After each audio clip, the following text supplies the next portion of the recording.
बहुत समय पहले की बात है। कुरुक्षेत्र का मैदान युद्ध से पहले कांप रहा था। दो महान सेनाएं आमने सामने खड़ी थीं।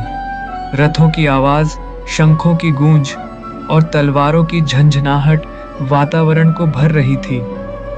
रथ पर खड़ा था एक महान योद्धा, अर्जुन। लेकिन उस दिन उसके हाथ कांप रहे थे। उसका धनुष नीचे झुक चुका था। उसने अपने सामने देखा भीष्म पितामह, द्रोणाचार्य, अपने भाई, अपने सखा, हर ओर अपने ही लोग थे। वह द्वंद्व में था। वह सोच रहा था, क्या अपनों से युद्ध करना उचित है? तभी उसके रथ के सारथी भगवान श्री कृष्ण ने मुस्कुराकर कहा, न तो कभी मैं नहीं था, न तुम, और न ये राजाओं की पंक्ति, और आगे भी हम कभी नष्ट नहीं होंगे। अर्जुन चौंका। क्या मतलब? श्री कृष्ण ने कहा, हे अर्जुन, यह जो शरीर है यह नश्वर है, लेकिन आत्मा, तुम, मैं और ये सभी, हम सभी शाश्वत हैं, सनातन हैं। हमारी पहचान समय से परे है। हम पहले भी थे, अब भी हैं और आगे भी रहेंगे। अर्जुन के हृदय पर यह वाक्य जैसे रोशनी बनकर बरसने लगा।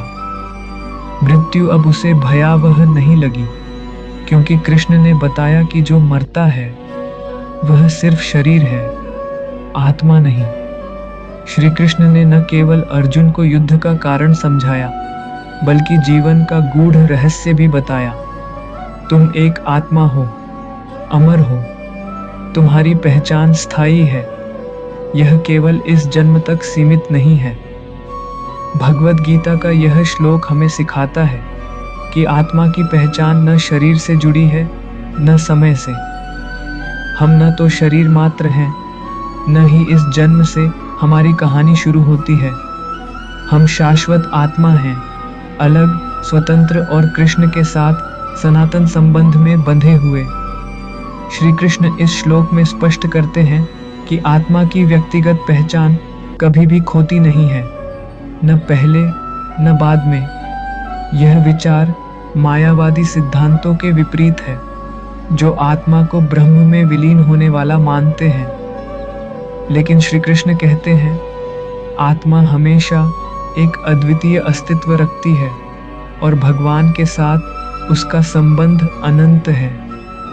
जो व्यक्ति इस सत्य को समझ लेता है, वह भय, मोह और शोक से मुक्त होकर जीवन के सत्य मार्ग पर चलने लगता है।